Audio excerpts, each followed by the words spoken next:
Like a lot of us, I have a ton of miniatures, and while I love painting them, I do have a habit of letting them pile on, and so more and more unpainted gray plastic will accumulate on my shelves, and that is what we in the hobby call a pile of shame. There's sort of a positive trajectory, with some people opting to call it the pile of potential instead. I do like that, but I think pile of shame sort of captures the actual feelings a little bit more, because it's not the fact that I own a lot of miniatures that causes shame. It's more the sort of starting a bunch of projects and then not finishing them and moving on to different projects because they're more enticing or appealing at that time. And that is a habit that I would like to break a little bit, or at least work on. And so I've started this little mini series. I guess it's called the Pile of Shame Quest, or working on my backlog. Now I am I am ashamed to admit that since last video I have actually added to this pile of shame in my closet. I just found some good deals on Vinted and I couldn't pass them up. So I have added this Kingdom Death miniature. She looks great. I only previously owned one other Kingdom Death miniature, and Kingdom Death, they had a big Black Friday sale last year, and so this finally got to me now. And she is very different to all of my other miniatures, so I'm looking forward to painting her. Definitely will be good practice for skin tones. And then I've got an equally sexy wizard. This is the original Rotbringer Sorcerer for Nurgle.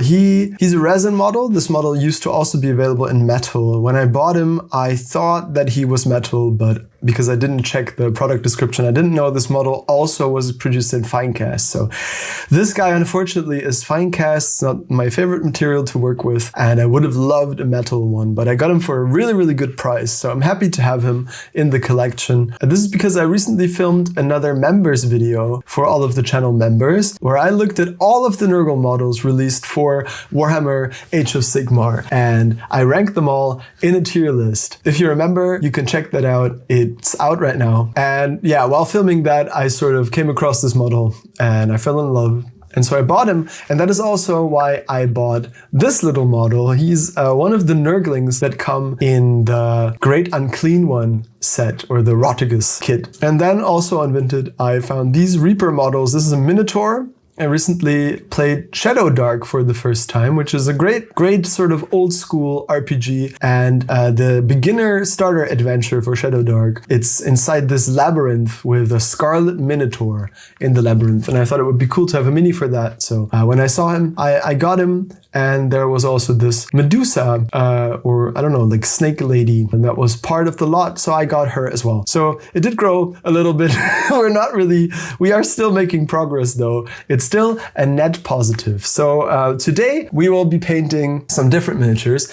I let my members vote on the Discord, and they voted for the fish cultists that I had sitting on my shelf for a long time. These are 3D prints that I got from Mom Miniatures. They make amazing models. They're sort of a bit more stylized and they've got slightly more exaggerated proportions, but I thought they were really, really cool. And I thought these would make for a great sort of D&D encounter where the players maybe run into this group of weird river fish warriors. Maybe they're like a sect to a sort of local fish deity, or maybe this is just how the local river town dresses their patrol guard and they use these fish instead of hounds. I don't know. I'll come up with a story for them later. Today I want to paint them, and I think I've got a pretty good scheme in mind. So if you'll come along to my painting desk, we're gonna go ahead and put some paint on these guys. Alright, so the first step is airbrush for these guys. I want these fish looking sort of pale pinkish, so I start with this very rich burgundy pinkish undercoat. This is called Screamer Pink. It's the Citadel paint, and it's not really a pink. It's more of a lighter burgundy, very saturated. And then on top of that, I spray this sort of medium flesh tone and then a very light off-white sort of pinkish color. And then once that is dry, I apply a purple, pinkish, reddish wash all over, and I make sure that it doesn't pool anywhere. And then I paint the bases gray.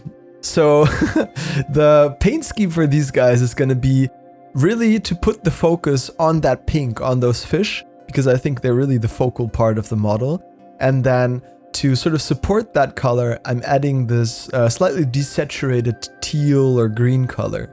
And I think this plays really nicely with the pink tones, and so I'm incorporating that everywhere where there's cloth. So you can see I've got the undershirt sort of a lighter tone of the same color that I use for the larger shirts, and then for the pants I'm doing a very sort of dark desaturated version of that same teal. And so that way all those colors really play together, and we've got a sort of warm and cold contrast, we've got a sort of red and green contrast going on, and it is still sort of naturalistic with the tones. And then it's just base coating all of the other parts. I'm base coating the skin and the leather and the wood, and I'm just using sort of various browns and sort of grays for this. And for the hairs, I decided to give them all gray hair. I thought that was kind of fun. Maybe it's a very stressful job guarding the ancient fish temple, I don't know. And because I use sort of similar tones for all of the cloth, it's very easy to just put the same wash all over. And so for this I'm using Celia Green, I think it's called, or Coelia Green. I don't know how you pronounce it. But it's a sort of bluish green wash by Citadel, or I should say maybe Warhammer, since they're rebranding all their paints now. And then just a brown wash, or sort of a brownish blackish wash for all of the leather and the sort of, the straps and the shoes and the bags and all of that stuff. And then for the skin, I've got this sort of reddish brown wash. So this will add some sort of life into the skin, because it's a bit flat at first. And doing this, it adds a little bit more richness and some definition to all of the creases. And then I let that dry. And I love this step because that's when the model sort of like, you can see if the color scheme is working, if the colors are working together. So next up, I dry brush the base. I do all of my bases the same nowadays. Just gray, and then a dry brush of sort of some khakis and off-white bone colors. Now, the fish were really, really hard to highlight, and I actually had to re-spray these a couple of times to get them right. Because when you add these soft transitions and then you go back over with a brush, it can be hard to sort of blend those two looks. And so I had to kind of like go back and forth with them a little bit. But in the end, I'm really happy with how they turned out. And it's really not that complicated once you get the ratios of the mixtures down. And so I just highlighted back up with that sort of off-white color. And then here I'm glazing in some more of that pink. And I think this is where they really start to come together, because you've got that really saturated color on the fins, and then that really sort of dead and pale color up top, and that makes a really nice contrast, and it makes the scales pop.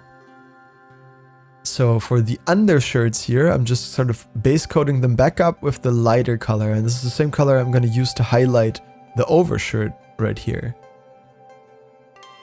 Is the overshirt the right word? I don't know. This was really fun to highlight these mom miniatures minis. They're really sort of old school in their design aesthetic. They are sort of old Hammer because they're quite chunky and bold with all of their shape language. And I really enjoy painting that. You can really go to town with like edge highlighting and with really picking out those forms. And there's not too many tiny details to pick out. And so you can have some fun with the larger shapes. And this is really the step in the process where I'm having the most fun, because you can sort of really start to see the model come together. All of the forms, they separate from each other and they start becoming sort of believable materials instead of just plastic with a coat of paint on it. So I'm really having fun highlighting all of the little folds on these faces, and they're exaggerated enough that they're not too hard to paint. I really like that the eyes were sort of pretty much accessible for most of them, so they weren't too hard to paint. I hate tiny little eyes, especially if there's eyelids involved. That gets really hard to paint. You can see here on the hand, by the way, how sort of that transition from a more pinkish dark shadow to a more yellowish off-white highlight really gets that richness.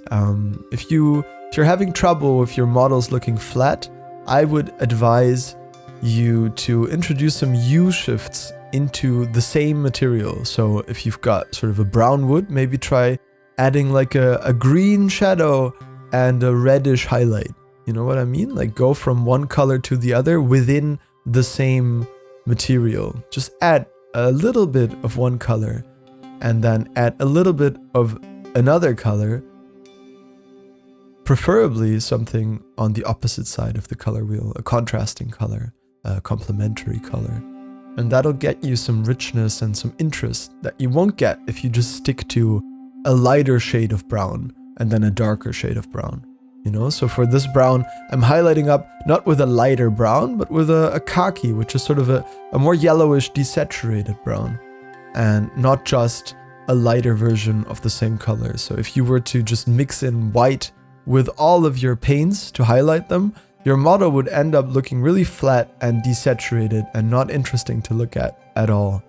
Same goes for these pans, right? I started with a sort of very rich but dark blue, and then I'm going up to a sort of very desaturated but a little bit more greenish highlight.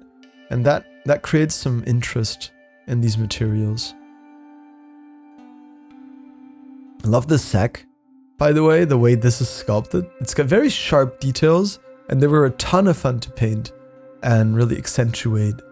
And whenever there's a model that has just like, I don't know, like some models just tell you where you should place your highlights, and I'm a big fan of that, because for me, I don't know, I'm not painting really to like necessarily just improve. I'm really, these days I'm painting just for the fun and to relax, and if a model makes it easy, that's like a nice bit of hobby time for me, you know? It doesn't always have to be about learning lessons and getting better. Even though I do like to give you some tips in these videos.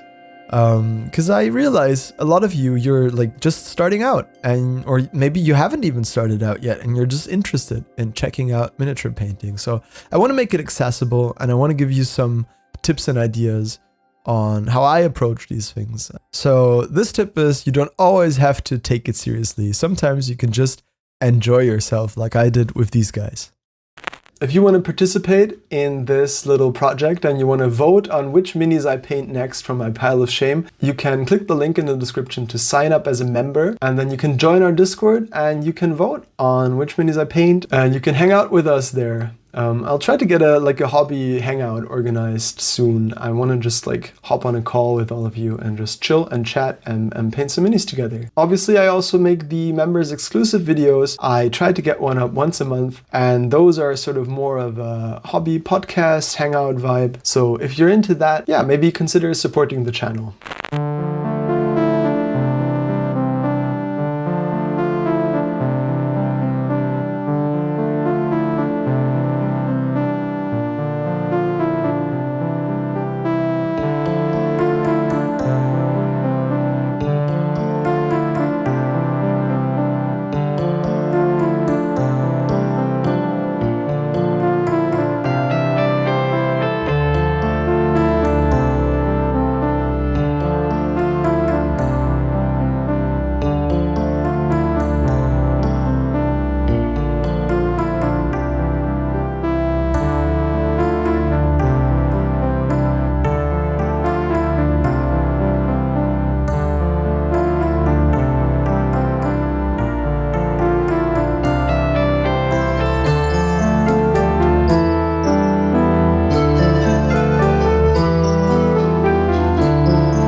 All right, that's the fish cultists, fish guard, fish patrol, the fish people, all painted up. I'm happy with how they turned out. Originally, when I got these, I thought I would paint them with a sort of orange and teal color combination, which always works really well. But I'm glad I went with this more pinkish tone, because the orange, I don't know, like it would have been a little bit too goldfishy, I think, for my taste. Maybe a little bit too cliche. I think this was really fun and interesting because it's very different from other stuff I've done. And also they fit in really nicely with these guys now. It's not quite the same tone of pink, but they are very sort of similar color families. So I think that worked out pretty nicely. I like sort of similar models to have similar color schemes whenever I can do that. They were a bit of a struggle to paint, especially the fish.